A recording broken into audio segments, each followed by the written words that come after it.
Hello, podcast listeners. Are you ready to advance your career in healthcare? Then join us at the Women in Medicine Summit, a 2-day power-packed event designed to propel you forward.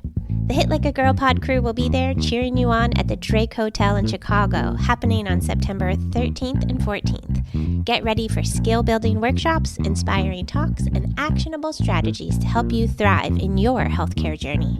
Here's the best part. Use code REFERRAL5 at checkout to snag your ticket at a special discount.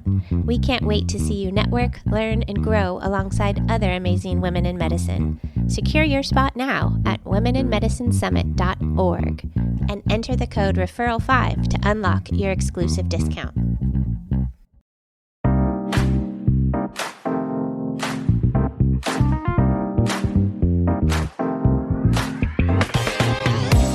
Hello there, and welcome to the Hit Like a Girl podcast. My name is Joy Rios. I'm this show's host, and this is a show where we talk about the 30,000-piece puzzle of healthcare, where each one of our guests gets to bring in one of their areas of expertise and share that puzzle piece with our audience. So I am very excited for today's guest, who's going to be bringing on a piece of the puzzle that we have yet to uncover. Doral Fredericks, can you please take a moment to introduce yourself? Sure, Joy. Thanks so much for having me. I'm very excited to be here. And I have to say, I've listened to a number of your podcasts and have really found them to be, I think, not only educational, but inspirational. So thank you for having me. As you said, my name is Doral Fredericks, and I am the Senior Vice President of Medical Affairs Strategy at Dermavant Sciences. Dermavant is dermatology company, and we launched our first product actually in 2022. It's called VTAMA 1% cream, and it's for adult plaque psoriasis. But the cool thing about it is it was a really unique mechanism of action and really new in the space. So we can talk more about that if you're interested. I'm a clinical pharmacist by training and have been in biotech for about 25 years. So have a lot to share on medical affairs. Oh, that's great. I can't wait to pick your brain. And all right, so your job title, tell me your job title again. It's Senior Vice President for Medical Affairs Strategy. Okay, can we start there? And can you please tell me, how does one get involved in medical affairs? And also, let's set level the playing field. What exactly does that mean to be a VP of medical affairs? What's that role do? Yeah. Well, medical affairs in general is we always think about it as the bridge between the clinical development process, so the clinical trials that are done, and then the commercialization of the product. So generally, we have a lot of field medical people that go out and educate physicians. And that's really what our job is education. And then I would say sort of data generation and dissemination, right? So we write the articles that you'll see in New England Journal of Medicine and things like that. Typically, people that join medical affairs organizations have a clinical background. So we have MDs or DOs, physicians, pharmacists. I'm a clinical pharmacist by training, and that was sort of my path. PhDs that have a science background, or then things are other, what we call advanced practice providers. So nurse practitioners, physician's assistants, like that. So you're really dealing with the information after a clinical trial. So research has been done. You're helping to make that understandable and easy to understand for clinicians, and then turning it into something that is a product? Am I understanding that correctly? Or yeah, I think that sums it up nicely. Sometimes we'll be involved earlier on in helping clinical trials also be developed. So we'll bring sort of the face of the patient and the practitioner into the clinical trials about, really things to think about while we're conducting those. And then we'll work with the commercial organization to come up with and work with them on the marketing messages, or helping the sales organization understand the clinical data. Okay. And in the world that you are living and spending your time, it's a lot related to dermatology. So can we help our audience understand more about psoriasis? Like, what is some of the education that you would like the general lay people to know about taking care of their skin? Well, just taking care of your skin in general is really important. And so I'll say sunscreen, super important, just from the baseline. But psoriasis is really a disease overactivity of the skin. And so patients will tend to have what we call plaques. So they look like thickened areas of skin that are a lot of times looks kind of scaly with some pink around it. And they can be very, very thick and painful. I mean, you'll have patients that get it on the soles of their feet or on their hands, and they can crack and bleed. I think the most important thing to realize for people is that psoriasis is not contagious, because we hear that a lot. A woman will go in to get her hair done and she'll have a plaque on her scalp, and hairdressers will be like, I don't really want to work with you. And it just creates so much anxiety in patients. It's a disease that, again, is chronic. And so they'll have to work with it for their entire lives. But there are a lot of different ways to take care of it. And it can be done. It does take a lot of, I think, proactiveness of the patient in working with their clinician to find the right balance of treatment. Now, is psoriasis, you said the word disease. Is it a disease, or is it something that happens occasionally? This is really speaking to my understanding or lack of understanding, ultimately. No, I mean, it is a disease. You hear of things like eczema or atopic dermatitis, right? That may be known to more people. And psoriasis is in that. Like I said, it's an imbalance basically in the way that the skin turns over and grows. So it's a thing that occurs in a lot of patients over time. And it's just something that they have to deal with for their entire lives. So yeah, it is a chronic disease. And it's important because I think a lot of people think about dermatologic conditions as being, cosmetic and something that's not really serious. But this can be very serious. When you have it, it feels serious, especially if you've got something that people are responding to, or even just the way that you think of yourself when you're looking in the mirror at something. But I'm sorry to interrupt you. Go ahead and finish that. That's fine. You finished it well. Well, I keep thinking about, so a friend of mine has stress blotches. She's been going through a lot of changes right now in life, and just a lot of heavy, and it's been really interesting and sad, really, to see that how stress it presents in our skin and how it can show up. And I'm sure that is something okay, so if we can treat psoriasis also stress related, is it something that if you take better care of yourself and to your point of being proactive, that you can prevent it? I wouldn't say that you can prevent it from emerging originally, but certainly diet and stress can affect how severe it becomes at certain times. So patients tend to be really sensitive to certain things in their environment that can exacerbate things, or like you were saying, stress can certainly bring things on. So, like everything else, as much as you can have a healthy lifestyle, that will certainly help the disease. Yeah. But it's still something that you can't, I don't know. Some people say that they can control, and I think in milder psoriasis that may be the case with certain dietary changes. But over time, the majority of patients need medications. Gotcha. Can you tell me more from a pharmacist perspective, a little, because we haven't had too many pharmacists on the show. So I'm curious to know what your career trajectory has been like. What have been some of the highlights of unexpected and expected? I'm sure that you might have had a plan of where you were going, but I would also guess that you didn't plan to end up where you are. 100% true. I'd always known that I wanted to be in healthcare, and it sort of changed from veterinary medicine to human medicine. And I ended up in pharmacy. I don't know, I liked the pharmacology, I liked the chemistry of things. And so ended up doing actually a doctor of pharmacy and a combined with an MBA program, which was sort of unique. And then I did a residency and practiced in actually adult primary care. So I took care of diabetic patients in health maintenance organization kind of setting in Southern California where I live. We never really learned a lot about industry. I didn't know anything about it in pharmaceutical industry. And I happened to be participating. We had a clinical trial going on in the clinic. And at that time, we just had a couple of representatives that came in, and I started digging more into what industry was, because I thought, that might be a great way to put together not only the medical knowledge that I have, but the business knowledge. And so interestingly, I after I finished residency and was working, came into this, I saw an ad. I'm going to date myself here, but it was in the LA Times of all things, newspaper, right in the job section. And it was for a medical science liaison, which is what we call a field medical personnel.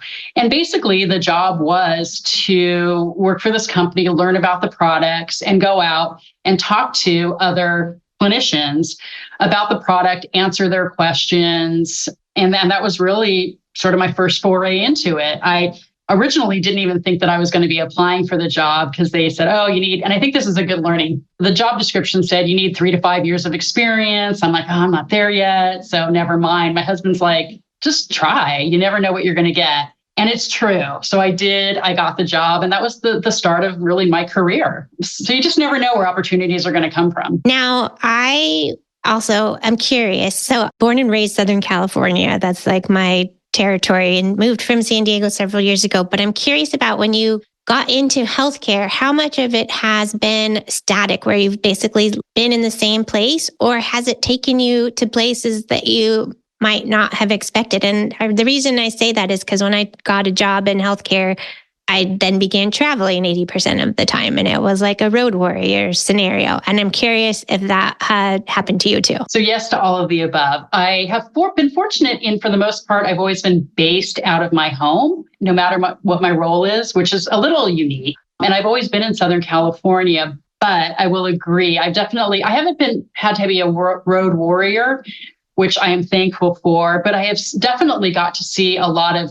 places that I had never been to. I mean, I think I've been to every state at this point, been to a lot of international conferences, which is great. And it's so wonderful to connect with people from all over and hear about the regional differences in how healthcare is delivered. I really enjoyed that piece of it, but I agree. I think there's a point when it becomes so much, it consumes your life. Unfortunately, I haven't been there. I just keep feeling like it's never enough. We're just like, doesn't matter how much you're doing, it doesn't seem like it's ever enough for healthcare. Healthcare is a hungry industry. It is definitely a hungry industry, and it's 24/7. You know, technology, I think, has really changed things to where I am always attached to my phone and, you know, have my company work on my phone.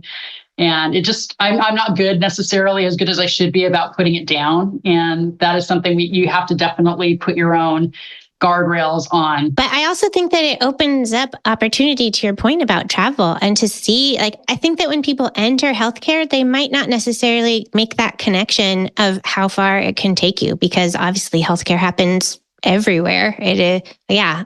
And so I'd be interested in some of the places that it's taken you that have been the most unsuspecting, or that you had, memorable. And I can share, mine is 2 hours north of Fairbanks, Alaska, Chaska, I think it's called Chaska Falls, that I'm just like, oh yeah, I'm out in the middle of winter with the moose talking about dermatology. Okay. That is a unique one. I don't know that I have anything that unique, but one of the things that I had really enjoyed was when I was sort of a field medical person, part of my territory, and I know I get this all the time, was Hawaii. Oh, so hard to work in Hawaii, right? And it was great. It really was. But I did get to spend a lot of time with the local individuals that a lot of times were native to the Hawaiian Islands, and learn a lot about just how different they are. You kind of, I think we group everything of, just it's Hawaii. It's this great tropical location, but there's so much difference in microclimates and just history and culture in all of the islands. And that's been one of the coolest things, because I did that for a number of years.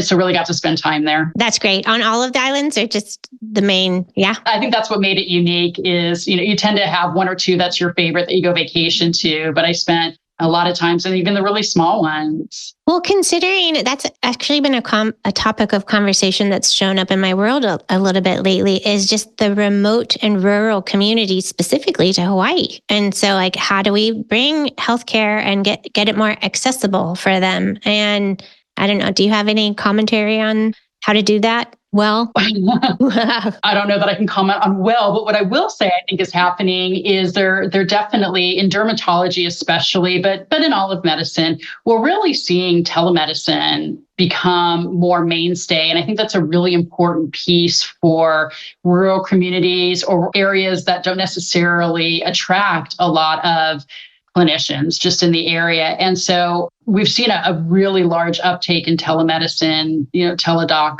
platforms in the dermatology space. And what's interesting is I think you'll also see the emergence of a lot more on skin apps. So applications on the phone that can help diagnose different disease states, even through artificial intelligence. And there have been a couple of studies looking at that, and it's shown that the AI is as good, and in some cases better sometimes, than the human element of it. Of course, you still need the human element for treatment, but that may really help, I think, close that disparity in different areas. I love that. And I was going to ask about that as far as like skin checks and whatnot. Can we start relying? I mean, it's one thing to look at a clinician over Zoom and have a conversation, but to be able to do skin checks, is that something that's reliable and where that's happening now? That's our reality? It is actually, yeah. That is actually how a lot of the teledoc platforms started, which is some of these, I have this rash or this weird mole, and because you can get really close to that and share pictures and things like that. So absolutely. That's incredible. You just can't do if they need to go in to see a doctor to get something removed, obviously that requires a human touch and a follow-up. That's fantastic. What else is it that you're seeing and excited about in dermatology? And are there other specialties that you work with, or are you full-time dermatology? I am full-time dermatology now. I've done a lot of different therapeutic areas in my past, but yeah, right now, totally dermatology. And it's an interesting question because I think we could spend the whole podcast just talking about the future of where I think dermatology is going. And it's in a pretty dynamic space right now. Like we talked about, we have the teledocs, we have the artificial intelligence with regards to some of the apps. There's really interesting work going on. I mean, even Google and IBM are investing in this type. So really large companies are investing in these technologies, but we're seeing things like artificial skin being developed. Tell me about that. It's crazy. But for like burn victims, or just even being able to do studies on skin where you don't necessarily have to do patients. I mean, this is all futuristic, but you have that. You have 3D printing that's really kind of changing medicine as well. There's research going on into nanoparticles and nanotechnology and how those things can affect skin healing or disease. So there's a lot of research going on in these areas. A lot of it's really early phase, but I think it's really going to revolutionize dermatology and probably other areas over the next decade. I imagine from where you sit that you get to see like one, research that is being conducted and also how it is being connected. That must be a really fascinating place to spend your time. Well, I do this every day. Okay, now I want to know more about nanotechnology. And I'm just like, okay, what are the things, like that's not even on my radar of how it could be supportive of skin health. I am certainly not an expert in that. I just sort of read on the side. But I imagine it's beyond our own ability to even really truly comprehend as an individual. Like you don't need to be an expert in all of the things, but just being able to understand where the technology is going. And it must be very, very different than it was even 5 years ago. Oh, absolutely. The advancement that we've seen in just sort of being able to crunch big data and learn from that is changing the way we view the future of healthcare and where we apply our resources. Because resources are always finite. And so you need to think about where it is that you can have the most impact. And I think also look at underrepresented groups or disease states that haven't been looked at before and how you can approach that differently. All right. So I'm thinking about our audience and I want to ask with two final questions and they both go in different directions. So one is, what do you want to choose? Which direction do you want to go in? Do you want to go in the patient direction or do you want to go in the career direction? That's a hard one. They're both really good. We'll probably end up with both of them, to be honest. We'll start with one. Okay, let's start with the patient then. Okay, so then I wanted to ask for listeners, what should we be doing to be good patients? I think I'm okay, prioritize sleep. We should always be prioritizing sleep and taking good care of ourselves. Having a healthy diet and understanding that having a healthy diet can't necessarily, if you don't have a healthy diet, then you can't necessarily exercise enough to counter it. There's a balance there.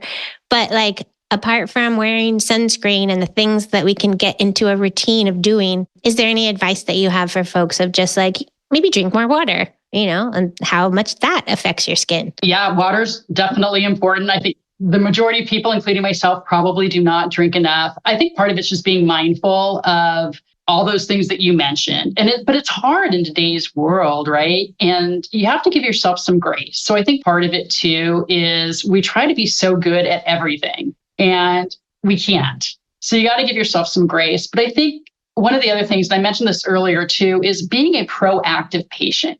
You are your own best advocate. So when you go in, ask the questions. Your clinicians and your pharmacists, just any healthcare professional, they want you to ask questions. The most frustrating thing is passive patients. Mm-hmm. If there's a disease that comes up or you think something's going on, learn about it and learn your treatment options. I'm amazed, even with all the resources out there. For example, in psoriasis, there's the National Psoriasis Foundation, and they have a great website, talks about the disease, talks about different options for therapies. And it still amazes me how many patients don't know, even for something that they've been diagnosed with, what's available for them. And they depend on their healthcare provider to kind of give them all of the information. But it's too much. I mean, it's just too much to go over. So you have to be your own best advocate. That's the thing that I'd like to leave people with from a patient perspective. It's interesting. I can imagine a lot of times people find stuff out about themselves and then just get quiet about it and don't reach out.